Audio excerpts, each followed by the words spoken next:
Hello there, guys. Welcome back to another episode of E&Ftv. Today, we are kicking something off that's really exciting and something that's been in the pipeline for a little while with my partner in crime, Danica Smith. Danica, hey, how you doing?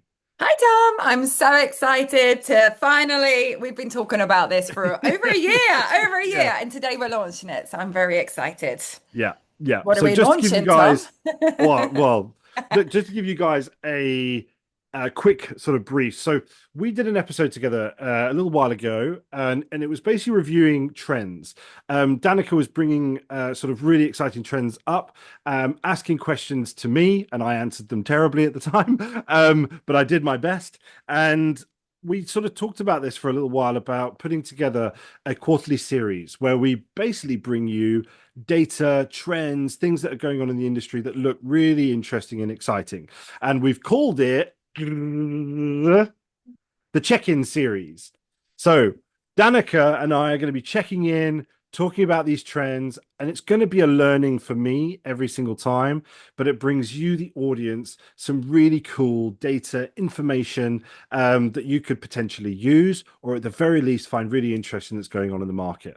So Danica, I'm really excited to kick this off. This is officially, I guess, the first one, or the first one was the last one, but we'll say that this is officially the first one of the check-in series. And I can't wait. I cannot wait. So I'm going to shut up. I'm going to hand over to you. Let's take it away. And guys, thank you so much for tuning in.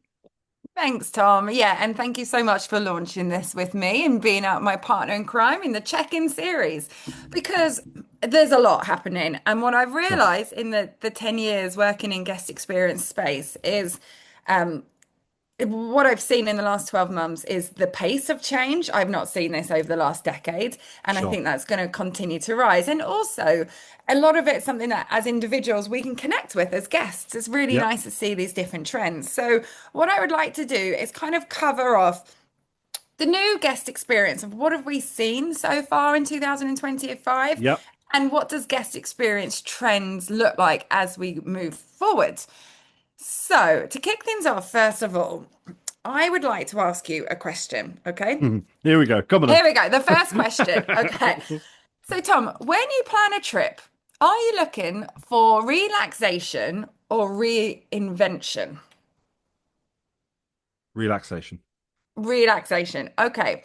Well, it turns out that whilst you're not alone, we know the wellness rise has been huge in 2025, especially in the Yep. luxury segment.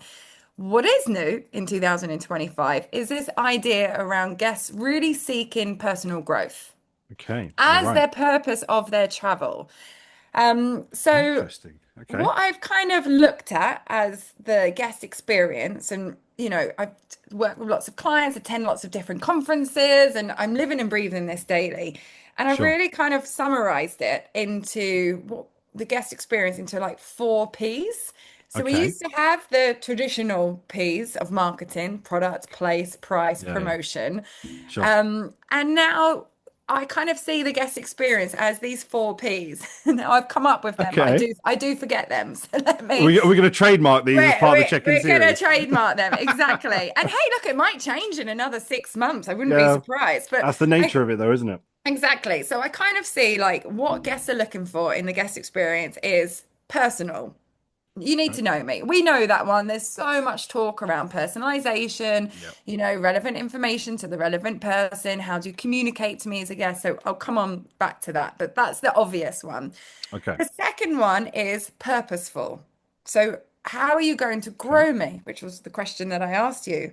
So we Sure. have personal, you need to know me. Purposeful, how are you going to grow me? Playful, how are you going to engage me? And Okay. participatory, how are you going to include me? So this is I kind of like it. like, as a Okay. guest, we want to be evoked by emotions. So if we Okay. go back to that purposeful, now, when I asked you, what is it that you're looking for a trip? You said relaxation. There's a lot of data that shows that actually people are looking to reinvent themselves. When they're Okay. planning for a trip, they want to grow personal. So, according to Design Hotels Community Survey, a really, really great report. If anybody hasn't seen it, DM me and I can share it with you. Right. 79% of travelers say that they would travel specifically to learn a new skill.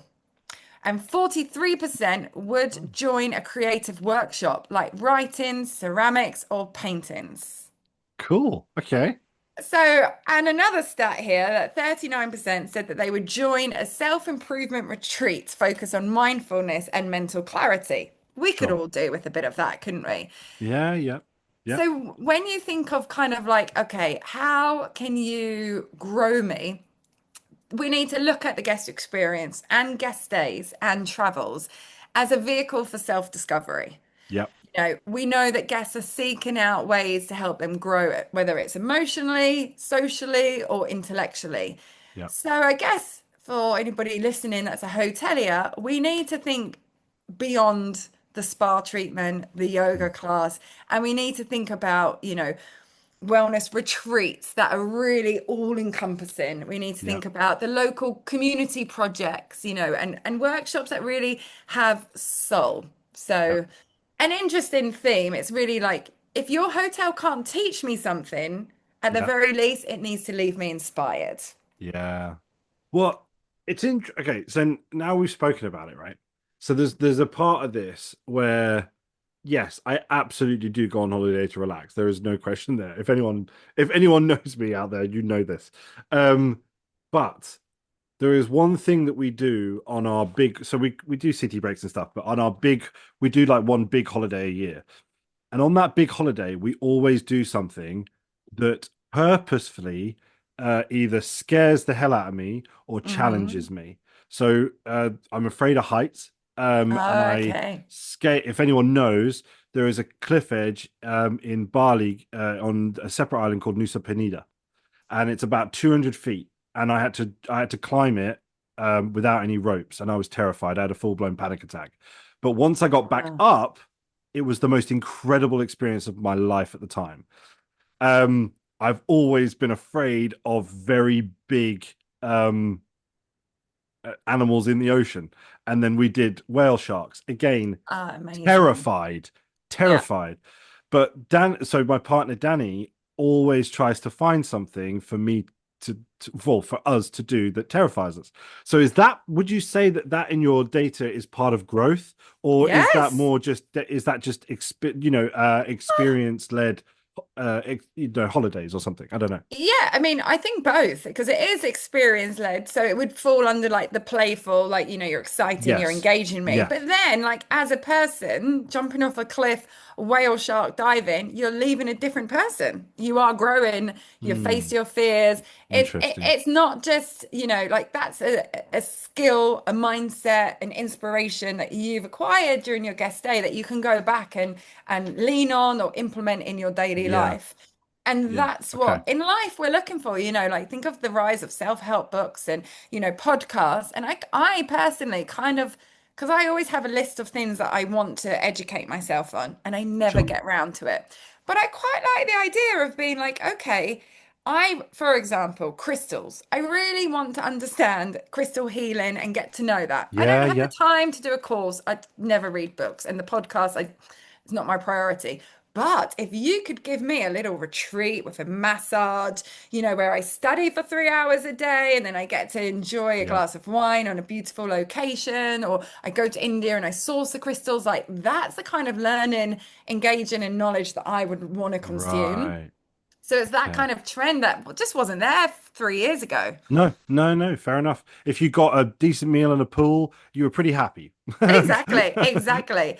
So, I mean, it's exciting for hoteliers because this is like the world is your oyster. So, even if you are, a London hotelier, yes, you have the ghost tours. Sure. Yes, we know that. But, like, how can you take that a step further and maybe invite a medium that talks about, I don't know, how to connect with the Yeah, dead? yeah. I don't know. But it's Something, right? that Get something that's creative. exactly and Yeah. something that is going to inspire me as a guest. So, Right. Interesting. but on this time, let me ask you, out of curiosity, what's Go. one skill that you would want to learn on a trip? So, like mine is crystal knowledge. And what would yours One be? thing that I would like to learn. Okay. I okay, yes, there is one. So there is breathing practices and breathing Mm, exercises, right? That There's lots of different ones. So my again, my partner's really into this, but I would love to be able to go to an experience where I could not only experience it there and then in a very authentic setting, Mm. but I would love to be able to learn how to do that going forward to practice it, but also potentially be able to help other people with it as well. I've thought this for a while. So and I've experienced this recently where there's been a breathing practice that my partner Danny took me through, and it's helped me in so many different ways. So that would be a really big one. If I could be somewhere in an authentic environment, somewhere beautiful, and be able to go through maybe a breathing ceremony or a sound ceremony, and I am using that and learning that, that would be amazing. See, you fall into that 79% of travelers that want to learn a new Already, skill. I didn't even realize it. Exactly. So that is the purposeful travel, purposeful grow me. Okay. The second one, which is the first one that I mentioned, but I've switched them around, is the personal, know me. We know personalization, but Yeah. another statistic, 71% of guests are more loyal to brands that use personal data to create relevant experiences. This was a Okay. report from McKinsey in 2023, so a little bit old now, but still relevant. Sure. So this is really going beyond the personalization of first name, last name, birthday. This is how Yeah. can hotels, accommodation providers, trip providers really tailor the experience based on who I am, what I like, and how I travel. Yeah. So this is kind of taking it a step further. It's really think of AI created playlists when I walk into the room. Yeah. Remembering my go to breakfast. Sometimes in personalization, it can be like small signals, simple steps can create the biggest emotional impact. Sure. So the main takeaway here is, if your CRM knows my birthday, but not my vibe as a Mm. person, you're Yeah. missing the point. Yeah. Yeah. Yeah. And I think this Age is is but a number. exactly, Yeah. exactly. And I think this is a real challenge for hoteliers because we definitely have the technology there to capture preferences. Yeah. Um, but this idea of kind of, and I was speaking to different vendors, and like what AI is doing with data segments is so Mm. cool in terms of Yeah. like, okay, the guests that stay 2 nights in this room, play golf, want this cocktail. Like we can do all of this match and merge and segmentation and, to create these clusters of the guests. Sure. But my concern is, are you siloing me? Like that Okay. personal bit as I asked myself personally, the reason why I say this is because my other hat is a podcast. On the other podcast that I run, I interviewed different leaders, and there was Okay. a hotel called Tribe Hotel. Check them out. Yeah. Tribe. And Yeah. I know Sham, Tribe. I interviewed Sham, the owner, and he was incredible. And he talks about the unique guest experiences that they offer at their property that really kind of evokes emotion and integrates Kenya and its culture. So one Mm. example is you can go running with an ex Kenyan Olympian runner, and Okay. he or she will take you out for the morning. Now, that example, I'm not a runner. I'm not interested in running. If Yeah. you were to look at my preferences, my history, my profiles, there's nothing about running. But that is an experience I would love to engage with and Sure. Okay. experience. So I think the personalization is really important, but you also want to kind of allow your guests to try something new. Yeah. Absolutely. And I think it's difficult for hotels to track the change in preferences. You might love a glass of red wine and then decide to be sober, and Yeah. and decide Absolutely. I'm going to be teetotal for the year. How does a hotel react to that, know Hmm. that, record that, deliver that operationally? Sure. Sure. So, yeah, the personalization piece is key. Let me ask you, Tom, have you had a stay, or not even in hotels, like in your day-to-day life, where something has really wowed you from a personalization point of view, of where you've really felt like they know who you are and they've adapted to meet Mm. your personal preference? Unfortunately, I've got to say no. I Yeah. can't think of one. I've had beautiful stays in beautiful parts of the world, but from a personalization perspective, nothing springs to mind, which tells me it can't have, if it did happen, it can't have been all that special, Yeah, exactly. unfortunately. Yeah, so I think this main pillar of the new guest experience, we know personalization is important. It's just how do hotels really embed that in a way that evokes emotion Mm. in like an authentic way as well. Yeah, So interesting, but I think there's room to grow there. And what's also fascinating is like the different generations as well, and the different research that shows yeah, that. So nearly half, 47% of millennials and Gen Z are willing to pay more for personalization, especially in food and beverage yeah. and wellness. So we know I that definitely it's would. I definitely yeah, would. I Yeah, would as well. yeah, So when we talk about incremental revenues and improving profit margins, if occupancy is high and rates maxed out, how can you leverage personalization in a mm, way that's like, okay, I'm going to pay more for my room because I love espresso martinis, and they've yeah. added in a free espresso martini making course, Sure, sure. Okay. Yeah, that kind of thing. yeah, So the next one, so we have personal, know me, purposeful, grow me. The yeah. next one, my favorite, playful, Okay. engage me. So we know this is why we travel, outside of corporate or even now with corporates. We want to have fun. Yeah, Our downtime is important to us. So some data from TripAdvisor in 2024. Surprise moments are 3 times more likely to be remembered than practical services. sure. Okay. So it's really thinking about, okay, how can we really spark joy in the guests, which we've been doing for hundreds of years, and Sure. hoteliers arguably do this the best than any other industry. I'd But agree.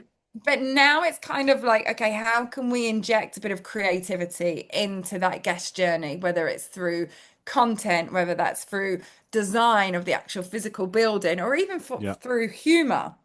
You know, not everything needs to be transactional.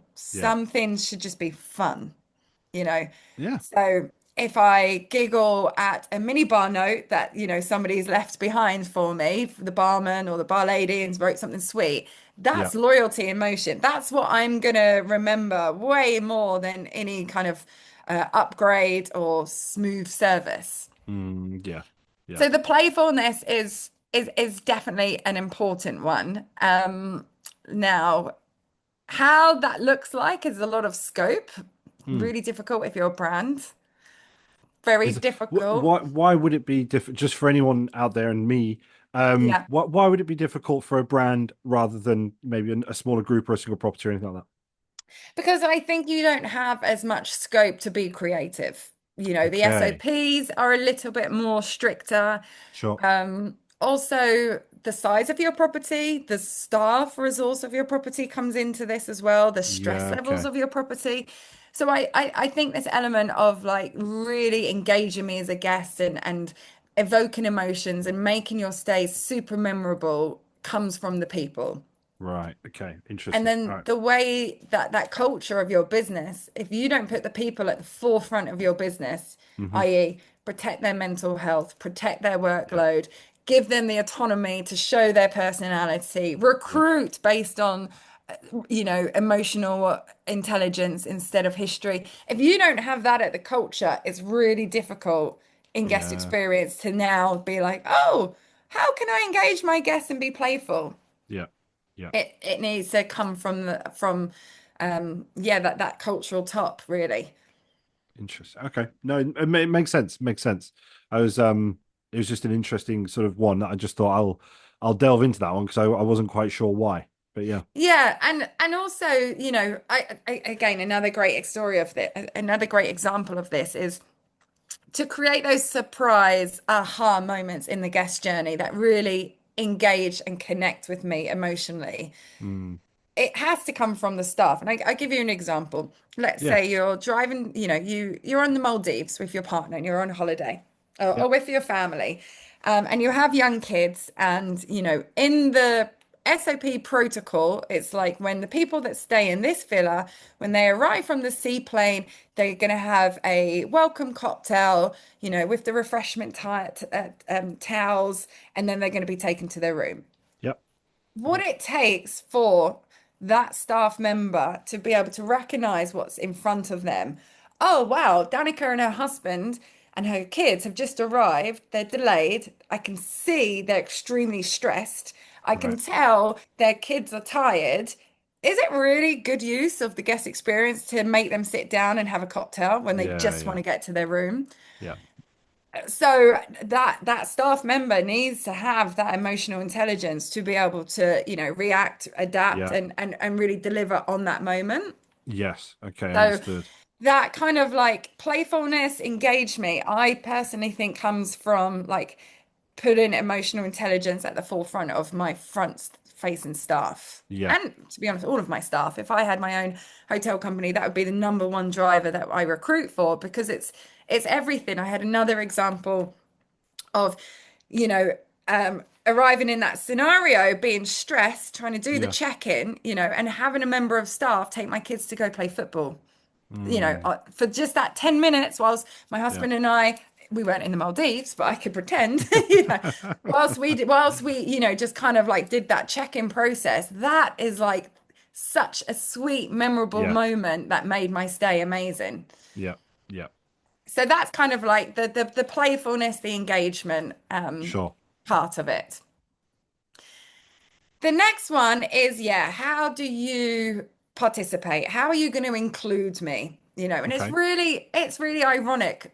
Well, maybe ironic's not the word. Maybe it's like a direct correlation. But with the rise of technology, the rise with AI, as guests, we have this sheer thirst for connection, community, Yep. feeling connected with humans. Yep. And this is really this pillar where, especially with younger generations as well. So, again, TripAdvisor's research, younger travelers now rank feeling part of something higher than room amenities. Yeah. Okay. All right. Yeah. So, Yep. Okay. guests don't just want to consume, they really want to belong. Yeah. So it's kind of like think about how you can invite them into your story, Yep. into your culture, into your brand, Yeah. So this could be things like co-creations or pop-ups or fireside chats or local collaborations where you're Sure. kind of creating this new brand loyalty engine that is around a sense of belonging. Yeah. Yeah. So you design the guest experience for that shared identity, not just shared walls and a shared building and a shared Hmm. breakfast buffet. Yeah. Yeah. So I think that's really fascinating. And I think this is something that, we are the older side of the millennials Mm. that maybe we can relate to, but all the data and research is showing that this is like the number one for millennials and Gen Z. This is what they're looking for. This is what they Right. want. This is what their drive is. So it's really fascinating to think about, okay, again, like that opens up a lot of what could you do? Yeah. Yeah. So let me ask you, Tom, have you kind of does that resonate with you as a guest? That's kind of sense of community, sense of belonging. Yeah. So I thirst for again that word authenticity. There's been numerous occasions where, and again, it's not been due to some of the hotels I've been at. It's been a case of me getting out of the resort and going to, a real part of that town. I Yeah. remember being in Mexico about 3 or 4 years ago. I can't remember now, but I was actually meeting Rocco Bova. So Rocco, if you're watching, Rocco at the time was the GM of a beautiful sort of spa well-being hotel. And I wasn't meeting him at the hotel. I met it because he said, "I want to take you somewhere where I go for lunch." And it was the most beautiful place. But I remember getting a taxi ride for an hour and 10 minutes. Um, and I drove through all these different areas and whatever else, but it felt like I was in Mexico. Because if Mm, anyone watching this, and Danica, I don't know if you're the same, if you go to Cancun, and I've got nothing against Cancun, it's a beautiful place, but it's American. yeah. The resort strip is American. and my thirst for authenticity is always there. And again, if I had a hotel group that gave me that, I would definitely pay more. I would Hmm. definitely pay more um if they were giving me that real experience, Yeah. without a doubt. Absolutely. And then, again, the data's there of how like evoking these emotions relate to, 3 times increase in positive reviews. Right, And I right. think this sense of, so my fourth P is participatory, which is a Yep. P that I can't really pronounce. I should have thought about that before I chose these four. But this sense of like community, I think is really exciting for loyalty Yeah, programs and, yeah, blowing up that space. But the data, again, from Design Hotels community surveys, that whilst 84% of travelers believe hotels can foster community and yeah. have the right kind of organic foundations to build on that, only 24% feel that they belong to one. So there's definitely growth Right. for us to meet those guest expectations and create that sense of, micro community for our guests. So that comes, just so I understand, then that comes from hotels working with the local communities. It could be local attractions, right? It could be local. Um, if we're talking, I mean, this is a perfect environment for the spiritual space, surely. Hmm. If you had practitioners of various, ceremonies, it could be light, it could be water ceremonies. We spoke about this previously about Yeah, experience-led tourism. exactly. Yeah, This is a great opportunity for hoteliers to really focus on that, because if a community, if everyone in that community is getting business and getting tourism, then it's all going to thrive. whether exactly. whether it's restaurants and bars. I Yeah. know there'd be I know Hmm. there'd be probably tensions there with hotel. I mean, you probably tell me from the data, I don't know, but hotels with their own F&B may not want to, of course, send people away. I don't know, but I think there's an opportunity there, certainly from that experience-led stuff, tours. It could be, well, even local shopping, right? Yeah. Like Yeah. any of And that. and that's the thing, like when so our last trends that we spoke about, Tom, yeah, well, F&B and like people really wanting to have authentic F&B Yeah, experiences, yeah, yeah. knowing where the food comes from, locally sourced, getting that Sustainable. Yeah, environment. So you can have that experience-led guest experience. yeah, But then why limit yourself there? If you go back to that second P of, being purposeful, so grow me. yeah. Let's say I have a package where I take my guests. In fact, Red Carnation, Susie, shout out to Susie at Red Carnation Hotels. Shout out to Susie. When I interviewed her, what they do as a guest experience is you literally wake up at 5 a.m., 6 a.m., you go with the chef, you go to Borough Market and you go with the Yeah, chef to source the local ingredients, come back and do a cooking course with the chef. amazing. So that's the experience. But if you add on the community part of it, it's like, why not create, you know, outside of just your hotel and your kind of like revenue model of like Yeah, giving back a little bit. So that cluster yeah. of like, okay, all the people in the last 3 months that took this experience, we're going to host a webinar with them Okay. you know, and it's that sense of we're going to inspire them and grow them outside of maybe, what's going to drive revenue today. Yeah, yeah, Because yeah. is that not the future loyalty? Is that not what's going They'll to come back. engage me as a guest? Exactly. Yeah, So I think this model of, building guest experience for conversion or for revenue is broken. That's the yeah, point. You need to think outside of this. We need to think of how can we design for emotional connection, yeah. and then the conversions and the revenues will come afterwards. Another great example of somebody that does this so well is Hector from Unplugged. Okay. So if you haven't heard of Unplugged, what Hector's building is incredible. It's a group of cabins where you have to hand in your mobile phone for 3 days. So it's a Mm. digital detox. And Okay. it's fantastic, like hitting the nail on the head. It's what we're all looking for. It's what we're all Sure. seeking in our souls. However, what he does and his team, he takes it a step further. So you come, you stay, you hand your phone in, you have a great experience, you leave. They then provide, again, that community, that sense of purposefulness, a plan of how to help you go back to your life without your phone. So they give you a guide. Love that. it's not just come and stay with me and give me your money because I'm riding on this fad trend. Yeah. No, it's I care about you, I see you, Yeah. and I'm connecting with you. That's such a great concept. Isn't it just? And this is what we are about, and this is what younger generations are looking for. We can Yeah. see through, or they can see through the BS. We Yeah. really have to have that sense of like, I'm doing this because I care about the guests. I want them to feel seen, feel heard, Yeah. grow, be inspired, engage, connect, and there's so many good reasons and examples of brands that are really doing this. I'm excited to then see the returns Yeah. financially Yeah. on this. It's one of those, right, where I feel like hotels a lot of the time feel it's quite difficult to stand out, right? Yeah. We've all just got rooms, and if one of us has a jacuzzi in the room, then we're immediately better than another one or something. But like Hmm. we said before, the amenities are actually becoming secondary. Absolutely. The It's data's there. Yeah, yeah, it's and yeah. and now just developing. I mean, let's be honest, right? So the community aspect, so that telephone, that sort of mobile phone one, right? Yeah. That I could be wrong here, and I'm not, just go with me here, but the practice of that has got to be so much more cheaper than doing anything fundamental to your property to make you stand out.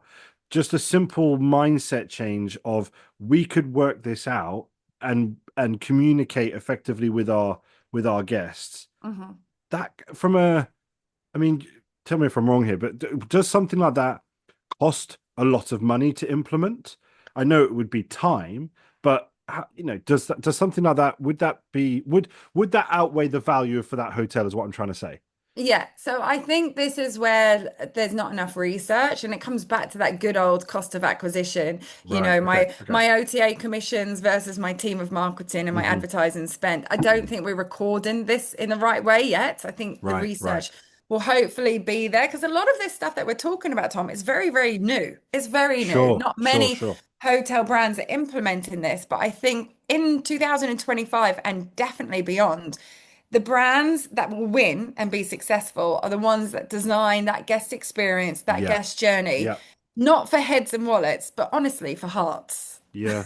And And it again, that's what the core of hospitality is. absolutely, absolutely. And what's cool now is that this is what guests are wanting.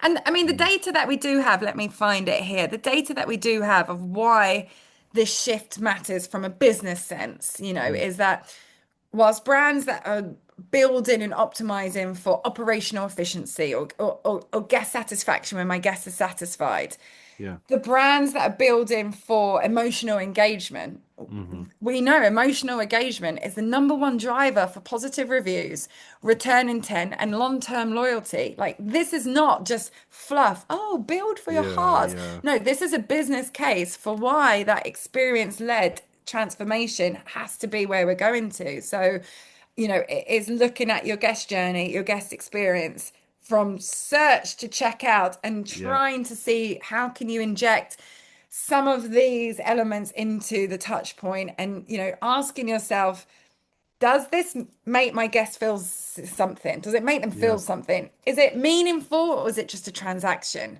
Sure. And Sure. are we giving them that purpose or is it just a stay, an experience in a room? Yeah. So And it's an exciting time for, I think, and that's why it's such a shift in what guests are looking for and yeah. how we can accommodate that and meet it in a really fulfilling, meaningful way. And as you said, right, and we've said this before, and we will continue to say it, the data doesn't lie. No, It just is. no. And what we're seeing is that this shift is happening, but it is also inevitable. So as you said earlier, the brands that do it, so the groups, the single properties, the brands that do it now are going to be the ones leading the way, are Yeah, spearheading this movement. yeah, And again, if the guests are crying out for it, yeah. why aren't we doing it? Yeah, and then from a cost acquisition point of view, what is the cost of a loyalty campaign as to these Yeah. initiatives that are driving loyalty, driving word of mouth? I think one of the challenges that when we look at the kind of like macroeconomic situation of the world. And I have an Mhm. example. Tonight, I'm going to go see J-Lo in Barcelona. Whoop, whoop. Woo woo! I mean, who wouldn't want to go see J-Lo? So I text all of my, I mean, everyone loves J-Lo. Her ticket was quite expensive. I think I paid 150 euros. I Okay. text all of my friends who wants to come with me. A unanimous, nah, nah, don't Oh want to wow. pay. I managed to Oh, find one friend because of the because of cost, the or price, because of the yeah. Okay. price. They Okay. were just like, nah, I'm not interested. However, now everybody's like, I wish I was going. Why didn't you tell me? And I'm like, I did. So this, I think, guests want this, guests know this. The challenge will be, how do I communicate this and package it in a way that you are like, okay, I'm going to pay for it. Yes. If Yep. that's the strategy that you want, Tribe Hotels, what Sham's doing there, they don't charge you for, the ability to run with an Olympian runner. There's no cost for that. That's pretty cool. That is pretty cool. Unplugged, there's no cost for the. So again, it comes back to that transaction. Like maybe I don't want to think of like it as a package where guests have to pay for it. Yeah. Maybe I want to give it free, and that's the strategy of my loyalty and my, you know, return strategy in the future. Yeah. Yeah. And again, the more recommendations, the more return business, the more direct bookings. All these things are going to just result in more revenue coming in for that Yeah. hotel. And That's from it. the marketing point of view as well, like what great content to cut through the noise. Absolutely. Think of an Instagram Absolutely. campaign that is like, hey, we have the lead crystal healer coming to our Yeah. hotel on Thursday. We have this package, and at the back, you're going to join, the crystal club of Danica Yep. hotels, where Yep. you're going to find a new, again, you're meeting all four of those P's. So Hmm. it's an exciting time, Tom. So I think Yeah. check in for 2025 guest experience so far has to be emotionally led guest experiences that engage, excite, inspire me, and make it memorable. That's the tagline. Emotionally intelligent tourism.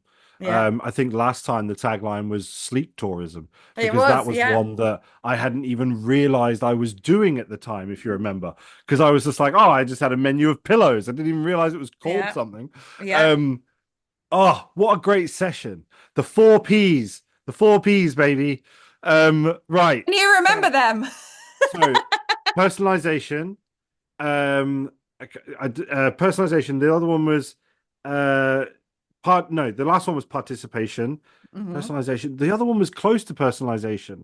Shit. Purposeful. Purposeful. And then particip participation was the last Participate one. and What? playful. So personal, you need to know me. Purposeful, you need to grow me. Yeah, Stroke inspire me. Playful, you need to that was it. engage me and Playful. evoke emotions. And then participation, you need to include me. Participation. Participate. There was another word for Participate. I need to participate. come up with another P. Shout out to the listeners if anyone can help me with my fourth P that I can pronounce would be We'll good. put the four P's in the description down below anyway. But Danica, thank you so much. I mean, this is going to be a great series. Yeah. I'm looking forward to it. I know you are too.